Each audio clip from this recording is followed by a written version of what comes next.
Le président Assad reçoit un message verbal du président russe Vladimir Poutine transmis par la délégation de l'association de l'Empire orthodoxe palestinien.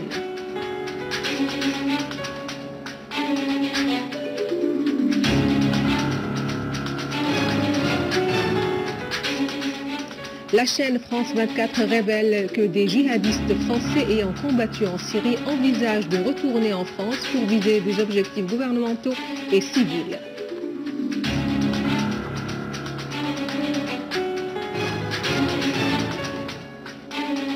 Trois explosions terroristes visent un rassemblement de la police devant l'université du Caire.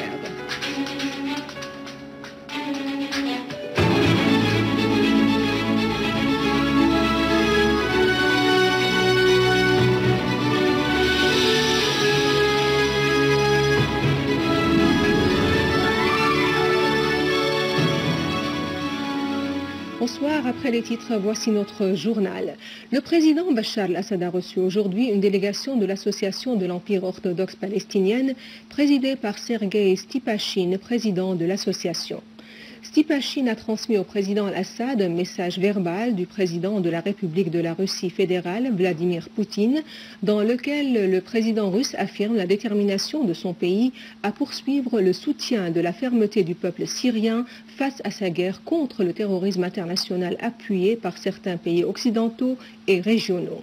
Le président al-Assad a apprécié les positions solides de la Russie soutenant la Syrie. Il s'est félicité de la coopération constante entre les deux pays amis, affirmant que le rôle clé de la Russie aujourd'hui sur la scène internationale contribuera clairement à la mise au point d'une nouvelle carte pour un monde multipolaire qui réalise la justice internationale et verse dans l'intérêt des pays et des peuples attachés à leur souveraineté.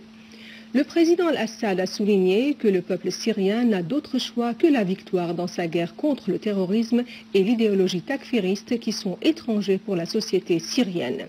Stipachine a pour sa part exprimé la condamnation de son pays des actes de tuerie commis par les groupes terroristes contre le peuple syrien, dont les plus récents ont eu lieu à Kessab, dans le gouvernorat de Latakia.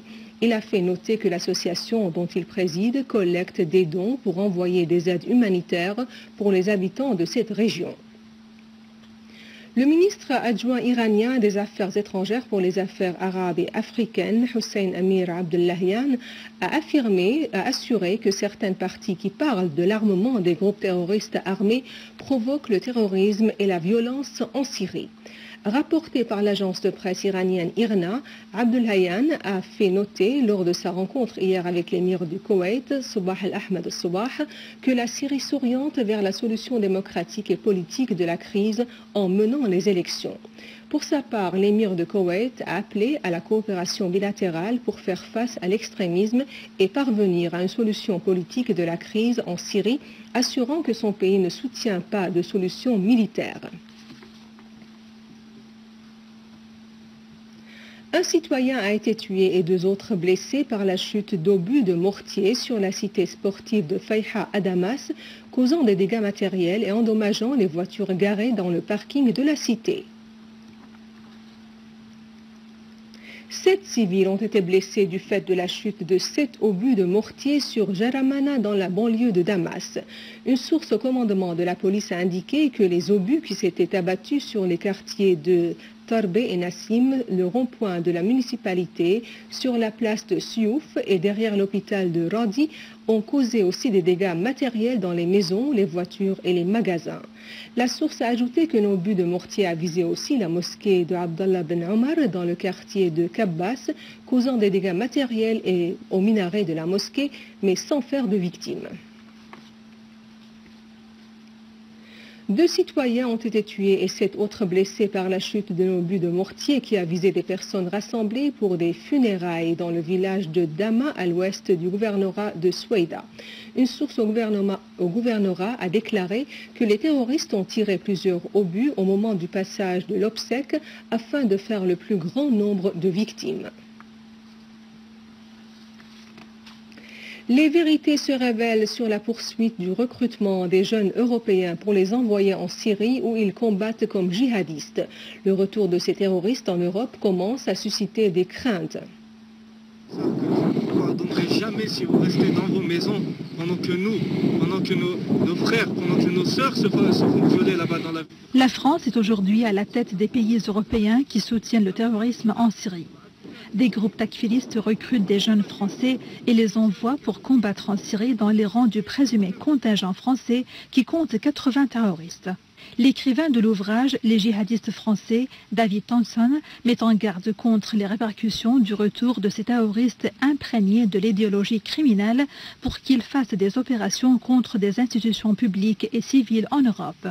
Après leur implication dans le soutien financier et logistique aux groupes terroristes armés en Syrie, les pays occidentaux commencent à manifester leur crainte de la multiplication du nombre de leurs citoyens dans les rangs des groupes terroristes en Syrie. Cette question suscite l'inquiétude et fait un débat dans la société européenne dont les gouvernements assument la responsabilité de retombées de l'implication dans l'appui du terrorisme.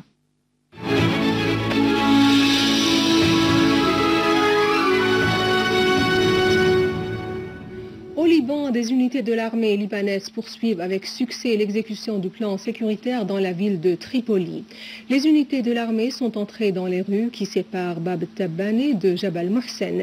Les barricades mises par les groupes extrémistes près de la mosquée Nasiri ont été enlevées par l'armée libanaise. De même, l'armée a pris le contrôle des régions qui avaient subi des tentatives de déstabilisation de la part de certains courants. Lors de ces opérations de l'armée, 75 personnes recherchées ont été arrêtées, dont 27 Syriens et Palestiniens, en plus de la saisie de 91 motocycles et 6 voitures. Des armes et des munitions ont été également confisquées. En Égypte, 3 explosions terroristes ont visé aujourd'hui un rassemblement des policiers devant l'université du Caire. Un général de la police a été tué et un colonel blessé dans les explosions terroristes dues aux 2 engins explosifs sur la place Al-Nahda devant l'université du Caire. La chaîne de télévision An-Nil a rapporté que le général Tariq Al-Marjawi, chef des renseignements de la province ouest d'Al-Jiza, a été tué alors que le vice-directeur de la sécurité de la province et 4 autres officiers ont été atteints.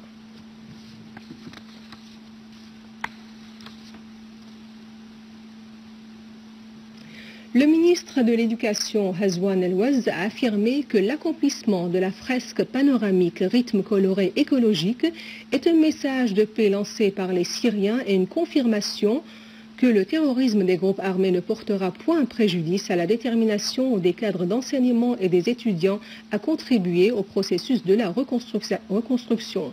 Dans une déclaration à la presse lors de sa visite au lieu de la fresque réalisée par l'artiste Mouafaq Makhoul et son équipe de travail sur les enceintes des 2 écoles de Nahla Zaidan et de Bakri Qaddoura à Mazé à Damas, M. El-Waz a mis l'accent sur les efforts déployés par l'artiste et son équipe pour accomplir cette fresque qui sera inscrite ou qui est inscrite dans le livre Guinness des records en tant que la plus grande fresque dans le monde faite des résidus écologiques avec une superficie de 720 mètres carrés.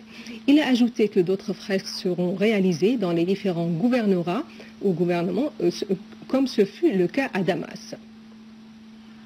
Avant de clore ce journal, voici un rappel des principaux titres.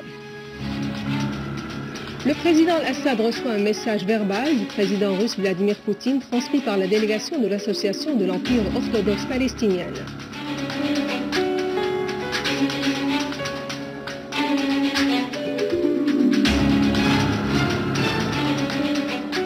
La chaîne France 24 révèle que des djihadistes français ayant combattu en Syrie envisagent de retourner en France pour viser des objectifs gouvernementaux et civils.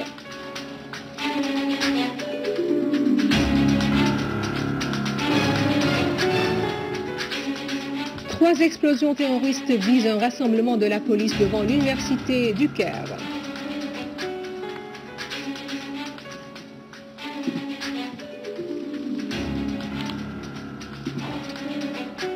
Et à la fin de ce journal, je vous rappelle que vous pouvez revoir ce journal sur notre site internet syriaonline.sy.